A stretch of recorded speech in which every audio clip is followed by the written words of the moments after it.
Hello and welcome to our Conversation with the Candidates series. I'm Adam Sexton and our guest is the governor of Florida, Ron DeSantis, a Republican. We'll be getting to know the governor and where he stands on key issues. At the start of our show, I'll be asking the candidates some questions, and then after a break, we'll have our studio audience ask their questions in a town hall format. But before we begin with that, let's take a quick look at the candidate's biography. Ron DeSantis is the 46th governor of Florida. He was first elected to the position in 2018, becoming Florida's youngest governor in a century. DeSantis was re-elected in 2022.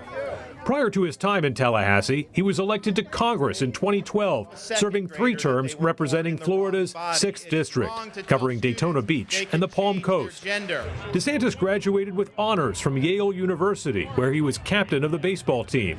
He went on to Harvard Law School and earned a commission in the U.S. Navy as a JAG officer, eventually volunteering for deployment in Iraq, where he would serve as an advisor to a U.S. Navy SEAL commander. After active duty service, he served as a federal prosecutor. He's the author of 2 books, Dreams from Our Founding Fathers, First Principles in the Age of Obama, and The Courage to be Free, Florida's Blueprint for America's Revival. DeSantis, in announcing his presidential bid, said he's running because he believes the country is going in the wrong direction. But, quote, American decline is not inevitable, it is a choice. He is married to Casey, an Emmy Award-winning television host. The couple have 3 children, 2 daughters, Madison and Mamie, and a son, Mason. All right, Governor DeSantis, thanks for joining us on Conversation with the Candidates. It's great to be here. Okay, a few questions from me first on a couple of topics. Let's start with this. In 2022, Democrats extraordinarily outperformed expectations politically in the midterms, hammering on the issue of abortion access. It's very likely they're going to use the same playbook in 2024 as well. If you're the nominee and you're attacked in places like New Hampshire, in Pennsylvania, in Wisconsin, how are you going to respond when they say Ron DeSantis as president would take away rights that we already have in these states? Well, look, at the end of the day, I mean, we protected in Florida the rights for unborn babies that have a detectable heartbeat to be able to have a shot in life. And that was something that was right for our state. And I know other states have done it a little bit differently. I'm conscious of the diversity of opinion in the United States. New England is different than Texas. Wisconsin is different than Georgia. But at the end of the day, we do want to promote a culture of life. There's a variety of ways you can do that. As president, we're not going to allow taxpayer funding for abortion. And we're going to ensure that we have justices on the Supreme Court that are going to allow the political branches to deal with the issue.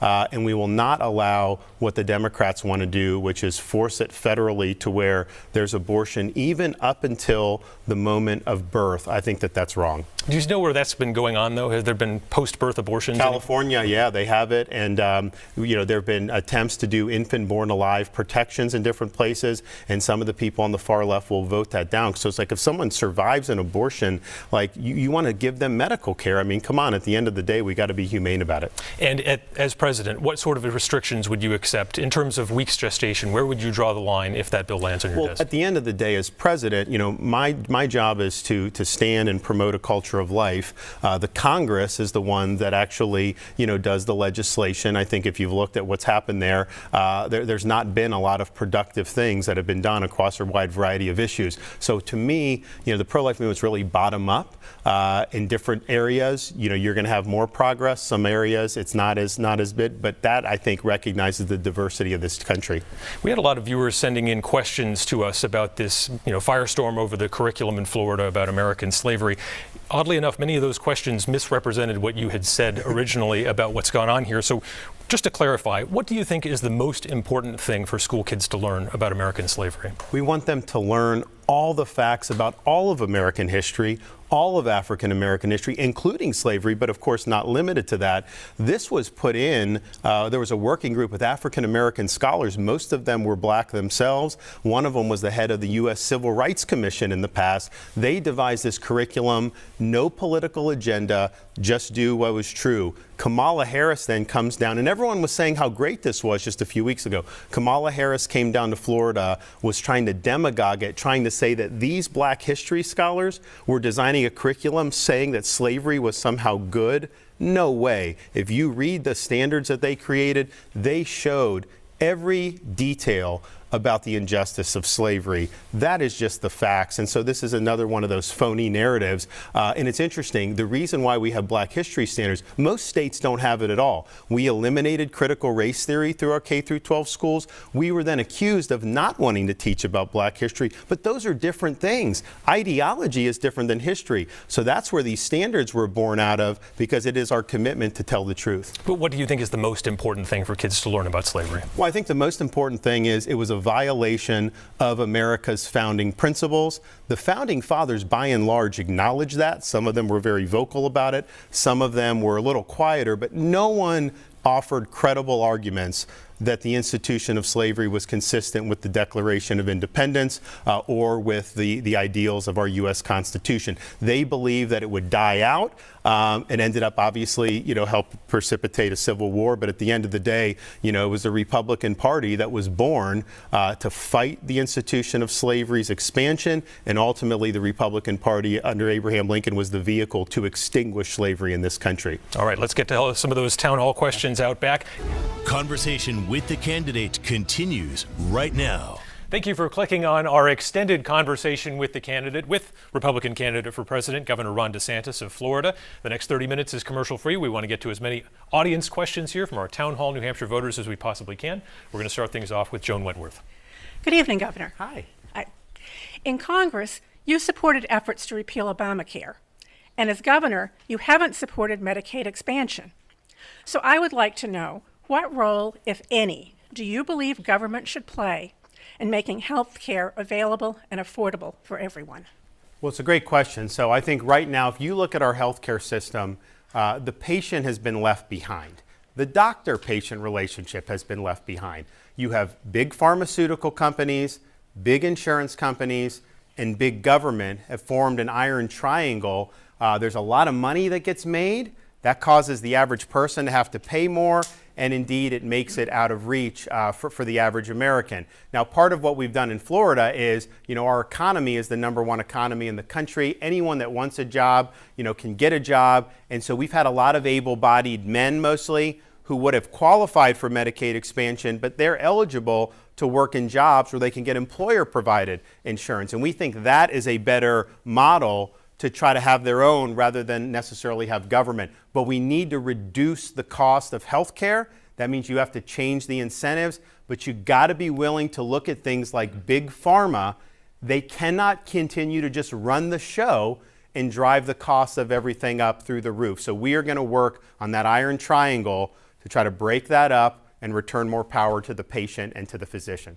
Thank you. Quick follow-up, Governor. What's a specific thing you'd like to do with quote-unquote Big Pharma if you're president? Well, for example, we pay more for drugs in the United States than any other developed country. Why? Because pharmaceutical companies, they do spend money to develop these things, but then the other countries get them cheaper and they charge us higher to be able to recoup that intellectual property and the investment.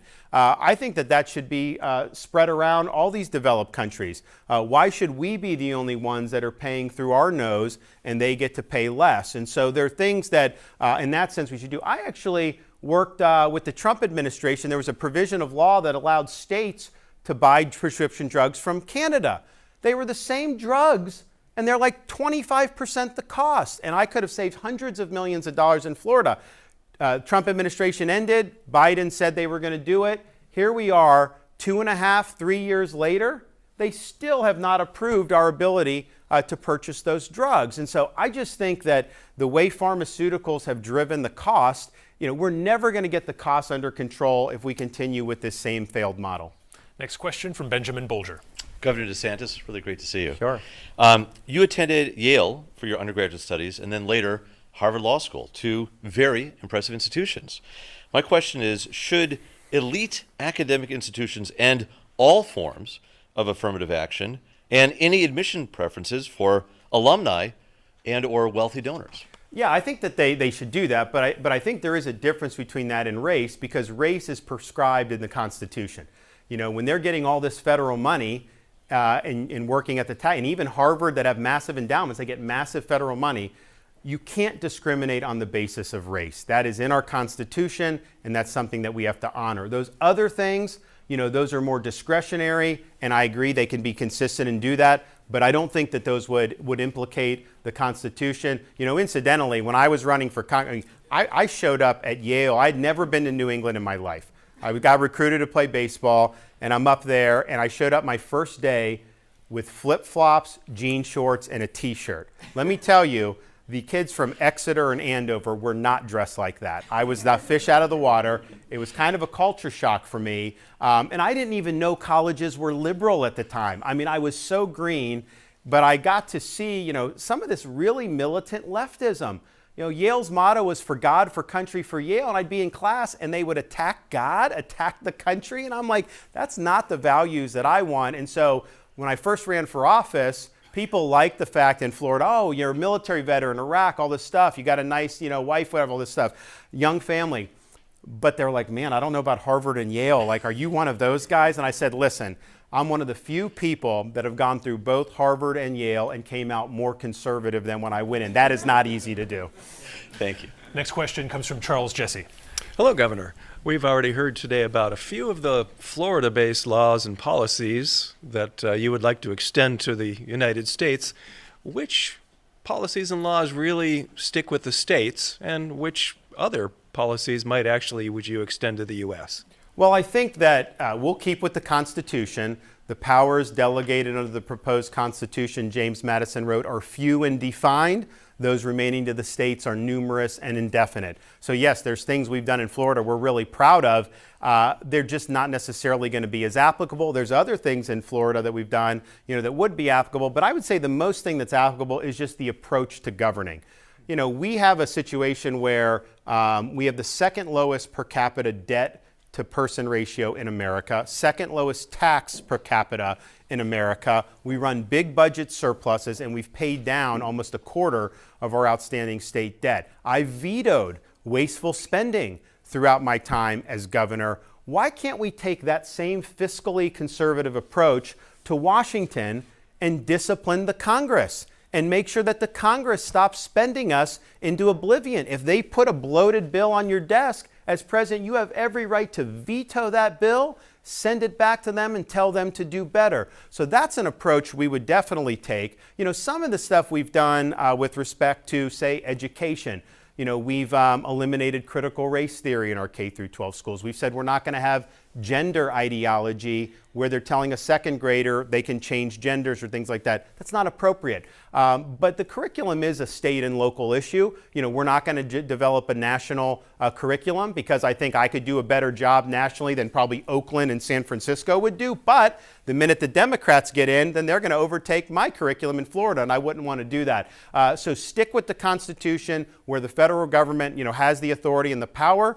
Use it robustly. Do good, strong policy, but where it leaves it to the states, so we'll be doing things like getting the Department of Education off the back of the state and local school districts, and I think that's appropriate. Thank you. Yep. Next question comes from Thalia Flores. Welcome, Governor. Yes. What qualities and qualifications will you expect in your cabinet and your administration, and how will you set the example as president?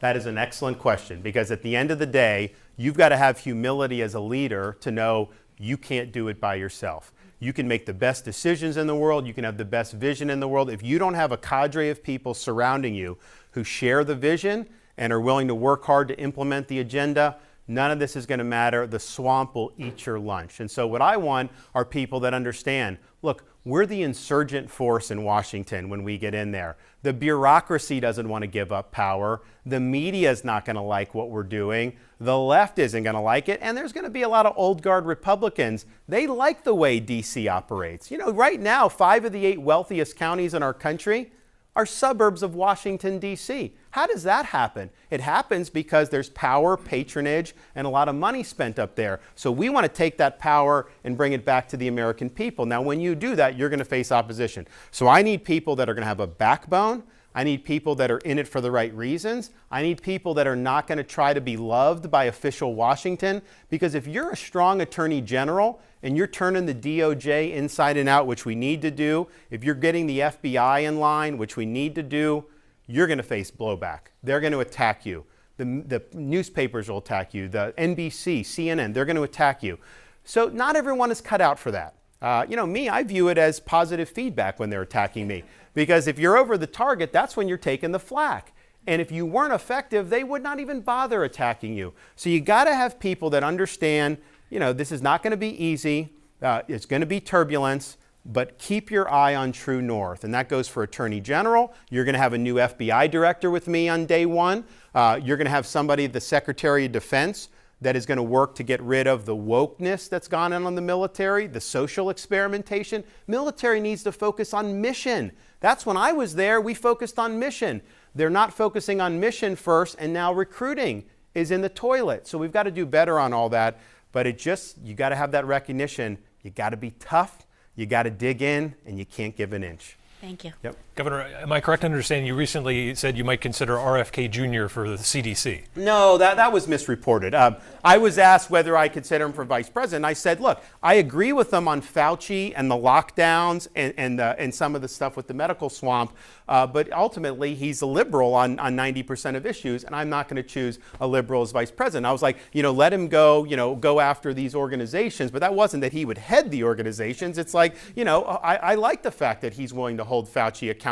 No, very few Democrats have been willing to come out and say COVID lockdowns were a mistake.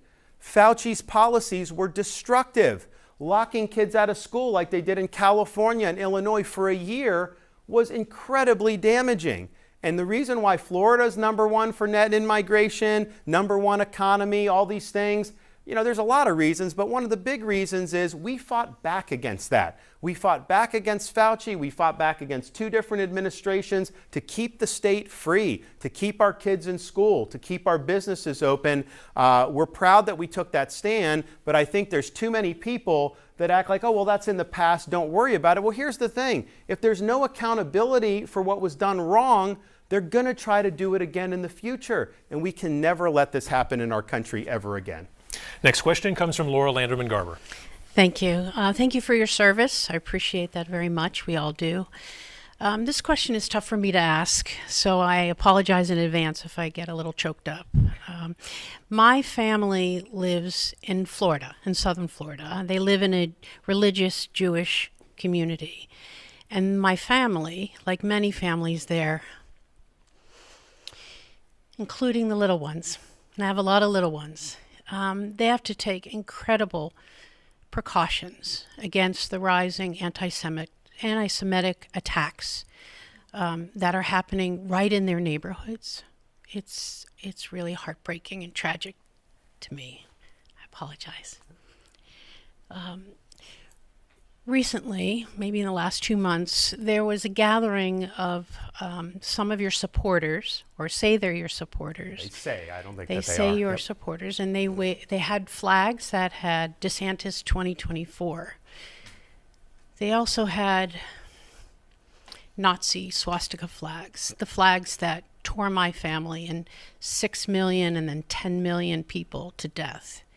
What would you say to my family and to my grandchildren? Please, sir, can you tell me what you would say to them directly? They're little. Sure. Well, first of all, when they're doing that, understand those are not true supporters of mine. That is an operation to try to link me to something so that it smears me. I can tell you what we've done since I've been governor. We've put in $12 million for security at Jewish day schools because we're not going to let those schools be attacked.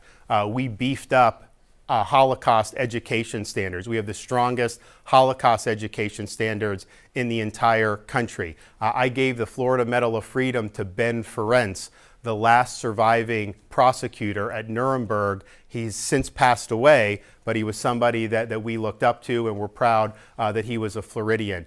We've enacted universal school choice so that parents can send their kids to Jewish day schools and to other schools, which we think are important. I signed the first bill in America to go after anti-Semitism in our universities. I actually signed that in the American Embassy in Jerusalem in 2019, and we said, listen, we're not going to let our universities become a hotbed of anti-Semitism. We're going to treat that just like we treat racism, and we led the way on that. And most recently, I was in Israel for the 75th anniversary. I keynoted an event at the Museum of Tolerance, and I signed another piece of legislation to go after people that are commandeering property of others, including synagogues, to do things like show swastikas. So we're going to hold them accountable.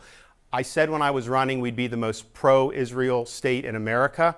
I delivered on that, and we are the #1 state for Jewish in-migration of any state in this country. So we've gotten all those policies right, and what I would say is there are people that are doing things like that. They are trying to divide by using that as a weapon against me. Those were not my supporters, because if they were my supporters, they would be on the side of every step I've taken. There's been nobody that's been stronger on these issues in any part of the country than me. We're proud of that, and as president, we're going to fight organizations like the United Nations when they target Israel. We're going to fight against the BDS movement when they try to single out Israel as the world's only Jewish state. We're going to go after these third world countries that have become hotbeds of anti-Semitism. We've always stood strong. We'll continue to stand strong, and that's just the way it's going to be. We're proud in Florida that there's more Orthodox Jews moving into my state than is moving into any other state in the United States.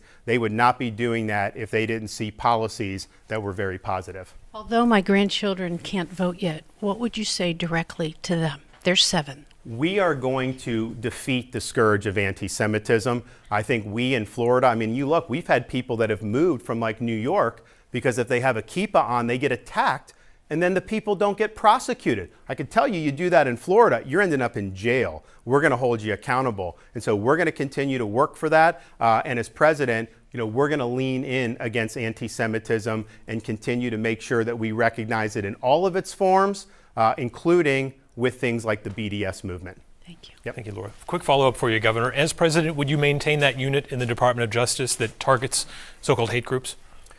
I'm not exactly sure what it is. I mean, clearly, if you have people that are being targeted on their race or religion, that's something that we need to snuff out, and we will want to do it. I think the problem with this in FBI and justice is they view anybody on this other side of the political spectrum as a potential target. There was a memo in one of the FBI field offices that said, oh, these Catholics that are attending Latin Mass are potentially a problem. No. That is outrageous that they're doing that. They will say, we have a parents' rights group in Florida called Moms for Liberty, and you have some of these left-wing groups have called them a hate group. They are not hate group. Just because they disagree with you, just because they're advocating conservative positions, you don't label them a hate group. So I think those agencies have gone way out of bounds. We will use it to go against racial discrimination. We will use it to go against religious discrimination. But we are not going to let the FBI and the DOJ be weaponized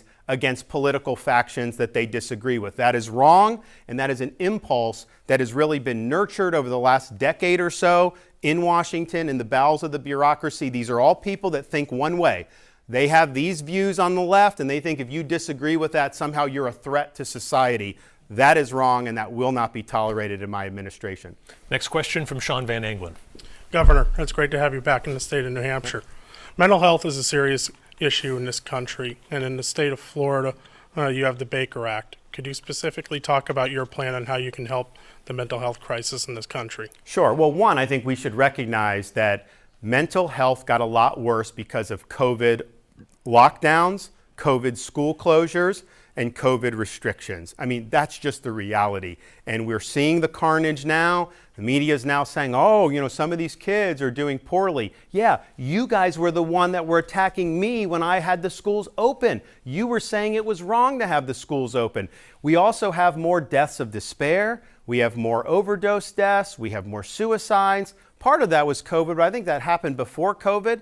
I think with the way our society has become fragmented, I think people end up more lonely than they used to be, in prior years. I think it's a problem with our kids on social media all the time. That is not healthy to have your face buried in a phone for 7 or 8 hours a day. What we've done in Florida is we've made a focus on first responders, on veterans, on people that have suffered post-traumatic stress.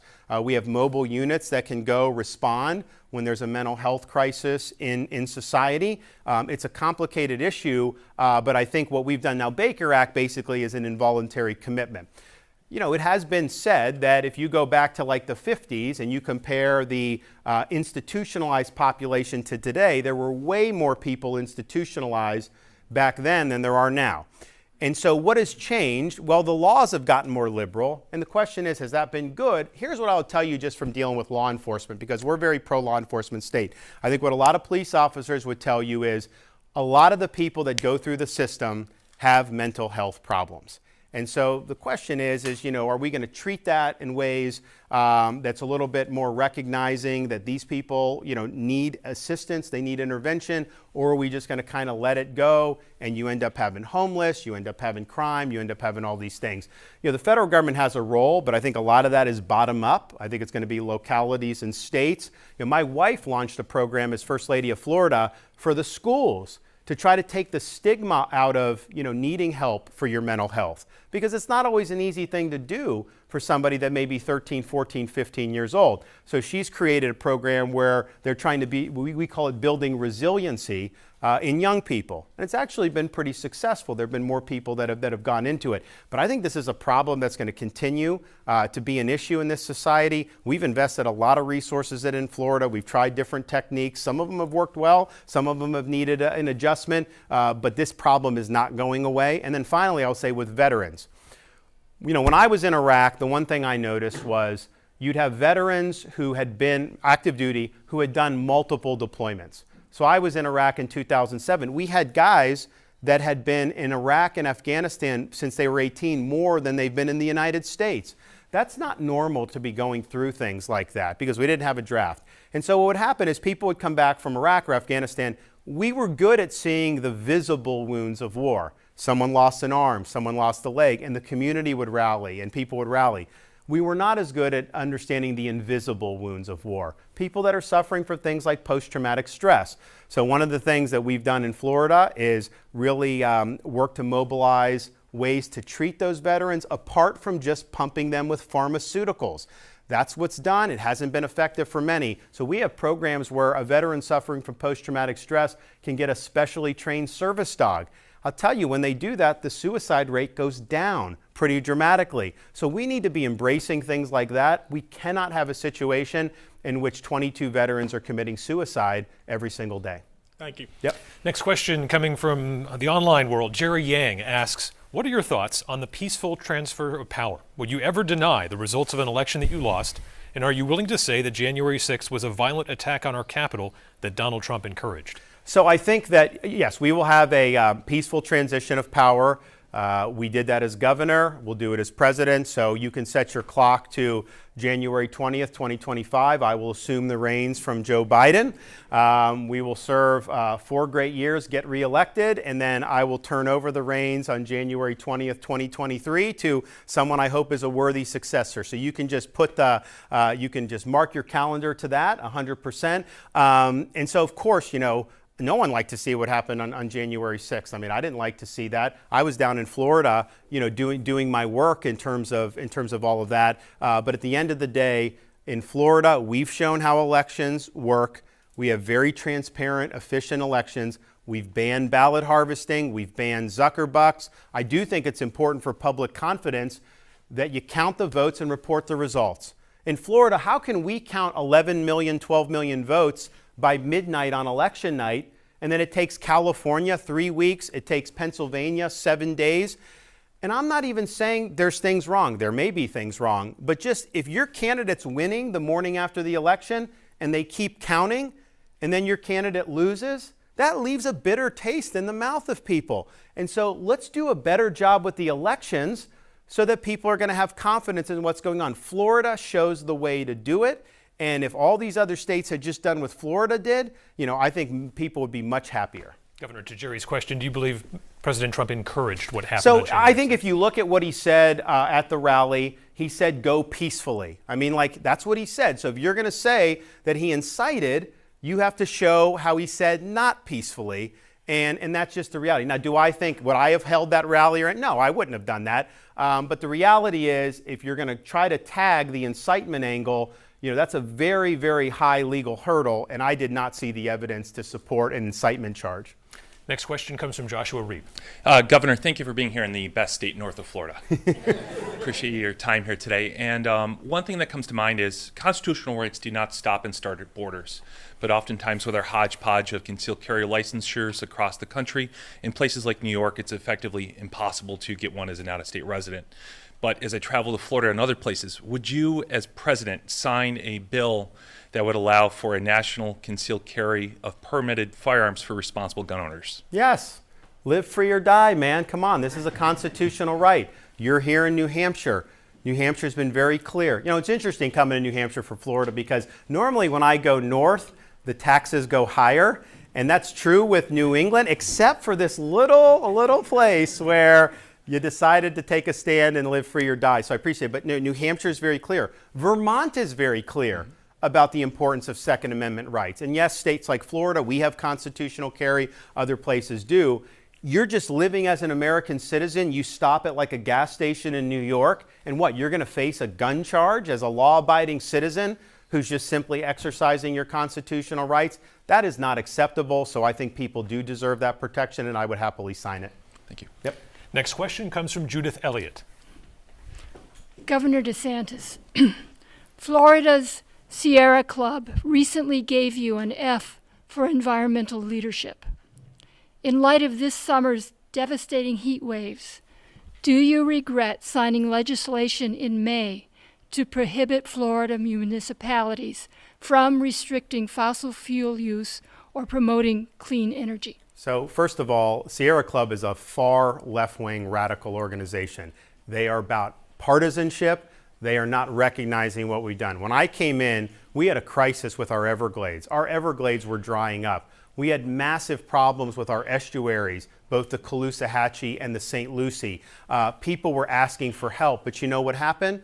You had big sugar companies that called all the shots when it came to Florida's environmental policy. I ran in 2018 saying we're going to change that. They spent tens of millions of dollars against me, and they couldn't stop me. So I came in and we fundamentally changed Florida's approach to environmental conservation. You now have water going from Lake Okeechobee down through the Florida Everglades all the way to Florida Bay the way nature intended it. And that had not been happening prior to me becoming governor. We've done billions and billions of dollars for environmental restoration, for Everglades restoration, and to clean water quality. And I've been recognized by groups like the Everglades Foundation, ones that aren't as partisan as Sierra Club, as really having been the father of modern Everglades restoration. Water is the lifeblood of the state of Florida. We have the best boating in the world, best fishing in the world. It helps real estate values. It drives tourism. We have to do our part to make sure we leave that better to God than what we found it. And so we've done that, and we've done very well on that. Now, in terms of the municipalities, no, because what they will do is they will say, oh, you can't have a gas station here. You can't do that. They will try to do things that are not going to work for our economy. And, I'll tell you the Sierra Club. There was a power plant that wanted to go from coal to natural gas. That is way cleaner to go to natural gas. And it sits on I had to be a part of this board that adjudicates it. Sierra Club opposed going from coal to natural gas, even though the emissions go way less with natural gas. Why? Because it's about ideology. They have taken the position you cannot burn any more fossil fuels. That would destroy this economy and it would destroy this country. So Florida's emissions have gone down dramatically because of using technology like some of the solar and some of the natural gas, but that has not been because of government mandate. It's because of innovation and market ingenuity, and that's the way we're going to do. But we're proud of what we've done. No governor in Florida history has made more of a positive impact on our Everglades restoration and our Everglades and our estuaries than me. Next question from Christine Edney. Thank you, Governor. How do you respond to people that say now is not your time to run for president? Well, I'm not running for president to be somebody. I'm running to do something. I think 2024 is a hinge point in American history. I think I'm the only candidate running who can win the primary, defeat Joe Biden, and then deliver on all of these things that we know that needs to be done. So I feel a calling to offer myself to service. People say, oh, if you wait here. Look, that's not how I think. I don't care about what happens, in the future, holding office, all that stuff. I have the ability to go get the job done for the country now. I don't think we have 4 years to be able to wait. And I think it could end up getting a lot worse if we don't do something now. It's also, this is a republic. This isn't a monarchy. There's not bloodlines. Nobody's chosen for their term. You got to go and you got to earn it. And when you start talking about states like New Hampshire with the first in the nation, you got to show up and answer questions. You got to go to events. You got to be here. You got to show people why you should be the next president of the United States. Nobody is entitled to be nominated, much less elected president. Thank you. Governor, we've got about a minute left. I'll leave you with this. What's the biggest misconception out there about Ron DeSantis? Whatever the corporate media says is a lie. It's interesting. We've gone, and part of it goes back to the question about the divisions in society. The media has always had, not necessarily local, but the national corporate, they've always had an ideological bent. I get that. But I think what's happened in more recent years is they've put facts aside to do narratives. So it's all about creating narratives that can drive their partisan agenda. And so I can show you a fact that totally blows up the narrative. My press people can give it to them.